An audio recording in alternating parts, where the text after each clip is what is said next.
palavra de Deus.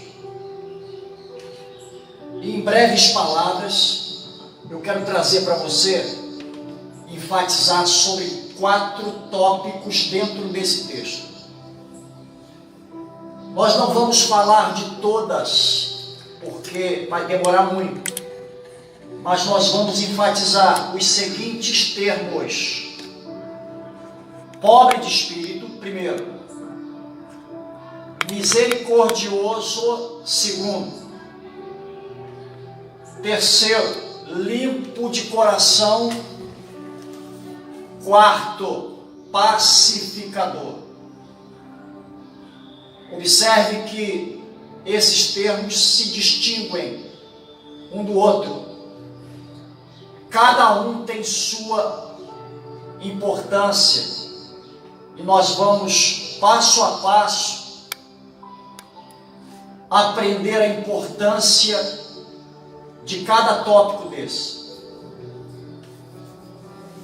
Vamos começar com o termo pobre de espírito, para nós compreendermos o que significa ser pobre de espírito.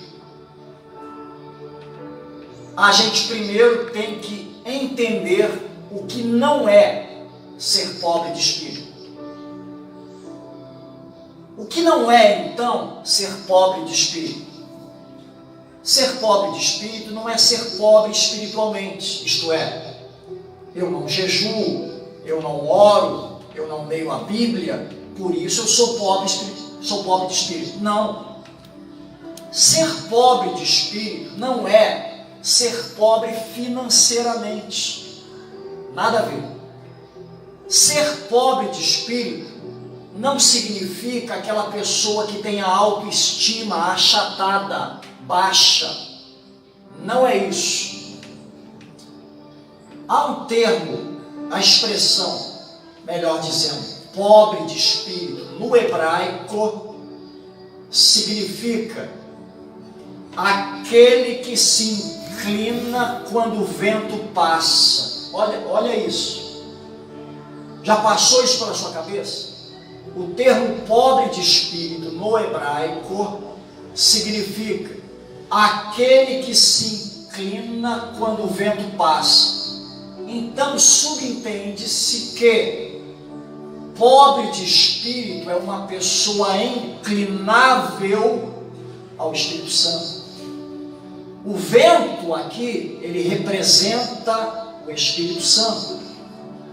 E uma pessoa que se inclina à palavra, que se inclina ao Espírito Santo quando ele fala, quando reverencia, quando recebe, quando aceita, ele está sendo pobre de espírito. Essa é a expressão literal do termo pobre de espírito. Vamos partir para o segundo tópico. Nós vamos enfatizar a palavra misericordioso. A pessoa misericordiosa é uma pessoa que tem compaixão, que tem piedade. É uma pessoa que tem sentimento.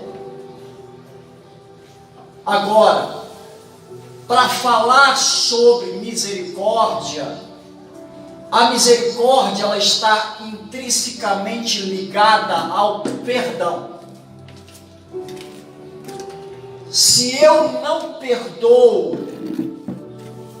eu não tenho misericórdia.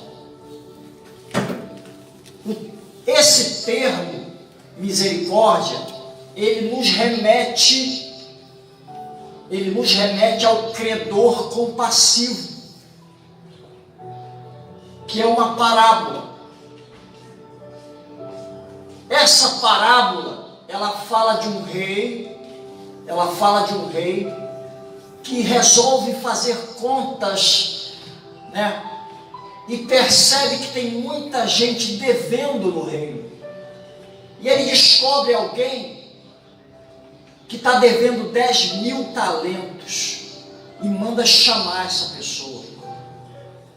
E fala para ela: olha, você vai ser vendido você, seus filhos, toda a sua família, para pagar essa dívida. E esse homem, esse servo, ele se ajoelha e implora: Senhor, tem misericórdia de mim.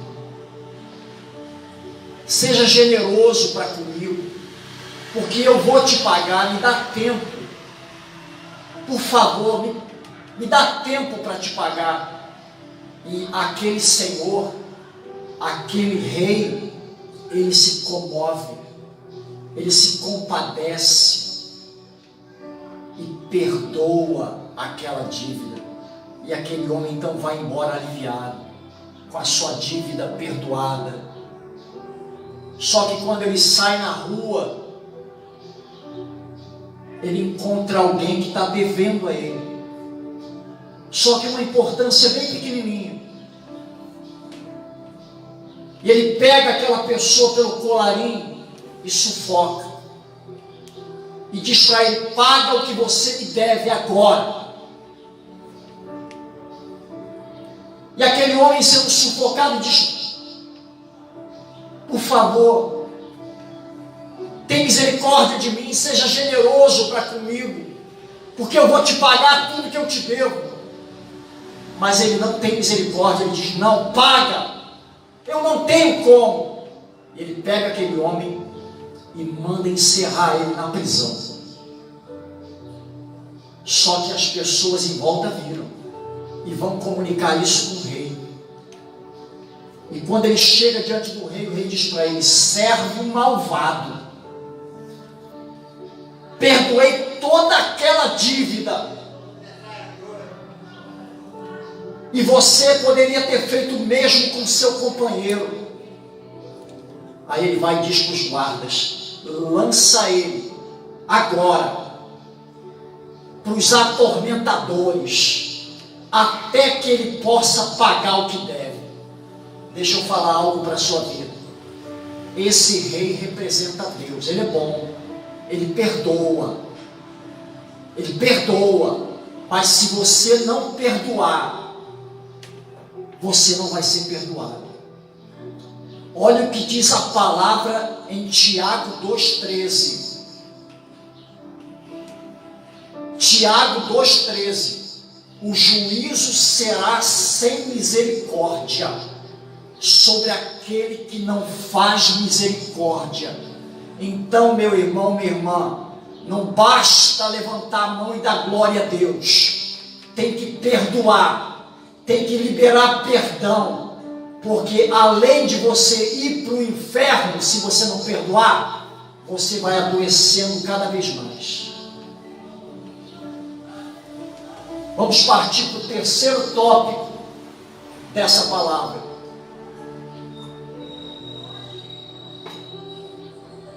Limpo de coração. É tão difícil, mas Jesus disse que nós temos que ser limpos de coração. Às vezes, nós somos perfeitos na atitude, não adulteramos, não roubamos, não batemos em ninguém, mas o nosso coração está sujo com pensamento. Maquina o mal contra o semelhante, sabe? Arquiteta o mal para destruir o semelhante. Somos perfeitos na atitude. 2, somos perfeitos na atitude, mas alguém pode escorregar nas palavras. Maldição, amaldiçoa o próximo, não adultera, não rouba, não bate ninguém, mas amaldiçoa, mas roga a praga, mas deseja mal.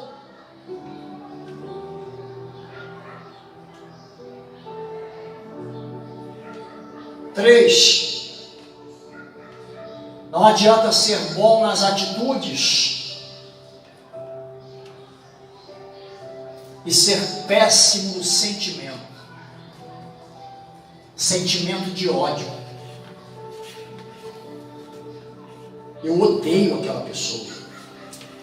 Sentimento de rancor, de mágoa. Deixa eu falar algo para a sua vida. O adversário trabalha no sentimento. Se você não está conseguindo liberar perdão, que foi o item anterior, isso está relacionado com mágoa e ódio, que são, sabe, infiltrações espirituais, problemas espirituais. Ah, mas eu não consigo deixar de odiar. Você está com um problema espiritual. Você precisa de libertação. Então não adianta eu ser perfeitinho na minha atitude, porque ninguém vê eu roubando, ninguém vê eu matando, ninguém vê eu adulterando, mas não vê meu coração, mas não escuta minhas palavras e não escuta meu pensamento. Só que Deus, né, Ele sabe de todas as coisas. Então este foi o segundo tópico. Nós falamos sobre o primeiro, pobre de espírito. Agora, foi o terceiro. Falamos sobre misericordioso, ser misericordioso. Agora, limpo de coração, terceiro tópico. E para finalizar, pacificador. Pacificador é aquela pessoa que não excita contenda, é a pessoa que não atiça a briga, é a pessoa que contorna a situação. Tem gente que bota lenha na fogueira, tem gente que bota uma pimentinha, sabe? Vai deixar barato? Vai deixar passar essa? Vai deixar passar? Se fosse eu, já teria feito isso.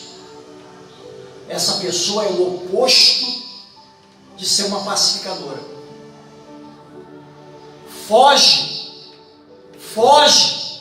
de contenda, pacifica os termos. Só para refutar, para a gente encerrar, eu vou repetir somente os textos relacionados aos tópicos em Mateus 5, que diz assim, olha isso, o final de cada tópico desse tem uma garantia para você, querido. Bem-aventurados os pobres de espírito, primeiro, porque deles é o reino dos céus. Você quer o céu? Seja pobre de espírito, seja inclinável, sabe? Inclinável ao Espírito Santo.